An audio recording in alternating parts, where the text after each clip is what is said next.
Hello, this is Tyagarajan. Welcome back to my channel. In this video, I am going to solve problems with multi-level cache access and multi-level paging scheme with TLB. Here, we have two levels of caches with a main memory and a CPU. In this case, if you want to calculate the average access time, then you multiply the hit rate of cache level 1 with access time of cache level 1, bring it here. Then you multiply the hit rate of cache level 2 and access time of cache level 2 and multiply that value by 1 minus h1, bring it here. Then you multiply the hit rate of main memory with memory access time and multiply that value by 1 minus h1 into 1 minus h2. h1 is the hit ratio of level 1 cache and h2 is the hit ratio of level 2 cache. You can give it as a formula like this. The average time for accessing data in the main memory is equal to h1 into access time of level 1 cache plus 1 minus h1 into h2 into access time of level 2 cache plus 1 minus h1 into 1 minus h2 into hit rate of memory into main memory access time. Now let us see a problem. Consider a system with two level caches. Access times of level 1 cache, level 2 cache and the main memory are 1 nanosecond, 10 nanoseconds and 500 nanoseconds respectively. The hit rates of level 1 and level 2 caches are 0.8 and 0.9 respectively. What is the average access time of the system ignoring the search time within the cache? The options are A 13 nanoseconds, B 12.8 nanoseconds, C 12.6 nanoseconds and D 12.4 nanoseconds. First, let us note down the data given. Hit rate of level 1 cache, let it be H1. It is given as 0.8. So the miss rate can be calculated as 1 minus H1, that is 1 minus 0.8, that is equal to 0.2. Then the access time for level 1 cache is 1 nanosecond. It is given. Similarly, access time for the next level is 10 nanoseconds. The hit rate of level 2 cache is 0.9. Let it be H2. In that case, the miss rate of level 2 cache is 1 minus H2. That is 1 minus 0.9 is equal to 0.1. Now, the access time of level 2 cache is 10 nanoseconds. Access time for the main memory is equal to 500 nanoseconds. It is nothing but the hit time for the memory because the memory is at the lower level. So all the data will be provided by the memory. So the hit ratio for the memory will be 1. Ignoring the search time indicates that simultaneous or parallel access is to be used. What we discussed earlier is only for simultaneous or parallel access. So the average access time is H1, it is given as 0.8. Then access time of level 1 cache, 1 minus H1 into H2 into access time of level 2 cache plus 1 minus H1 into 1 minus H2 into HM into main memory of the access time. Here HM is equal to 1. It is the hit rate of the main memory. The hit rate of level 1 cache is 0.8. Then access time is 1 nanosecond plus 1 minus H1 is 0.2. Hit rate of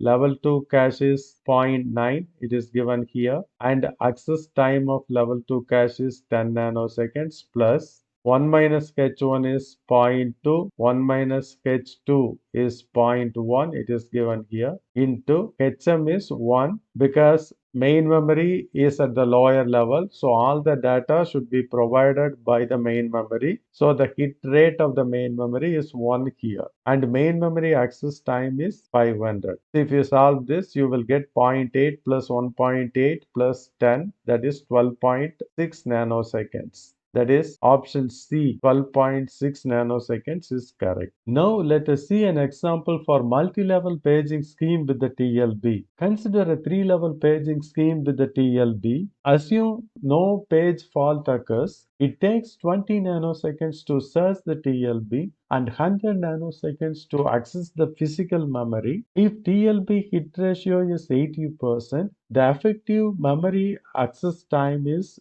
dash nanoseconds.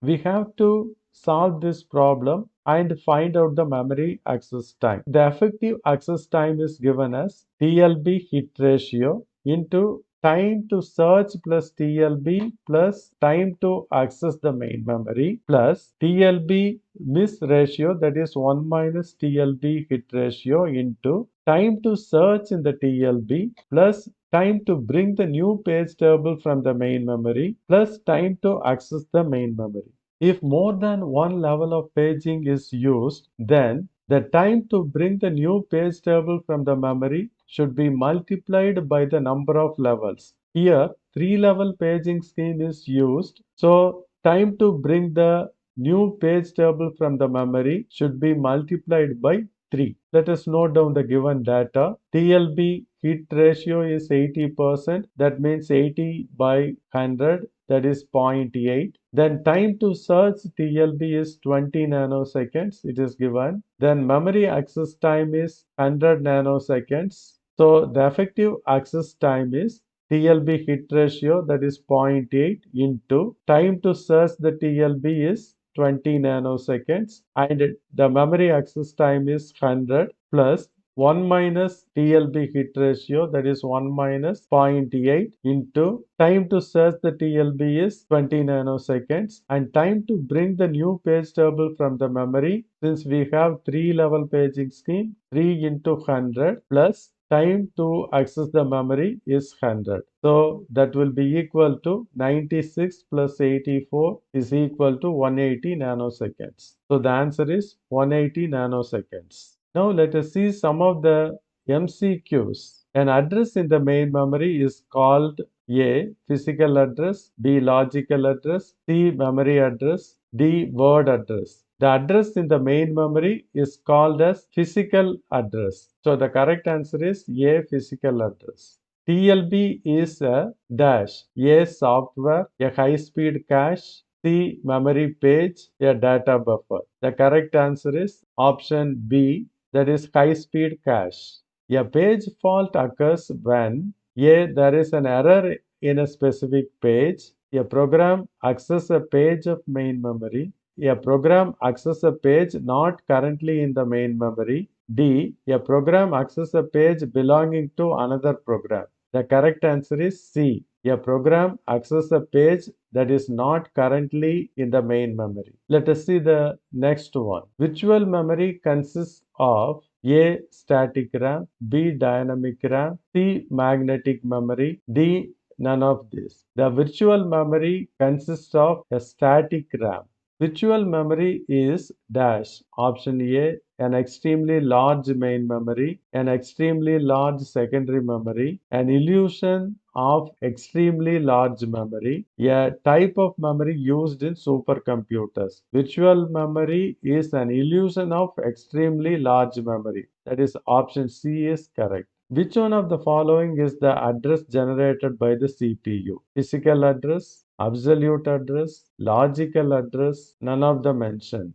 The CPU generates logical address. So the correct answer is C, logical address. Let us see the next one. Runtime mapping from virtual to physical address is done by A. Memory management unit, CPU, CPCI, D. None of the mentioned. So the mapping from virtual to physical address is done by memory management unit, A. Let us see the next one. Memory management technique in which system stores and retrieves data from secondary storage for use in the main memory is called A. Fragmentation, B. Paging, C. Mapping, D. None of the mentioned. The correct answer is paging. That is option B. Let us see the next one. The address of the page table in the memory is pointed by stack pointer, page table base register, page register, program counter. The correct answer is option B,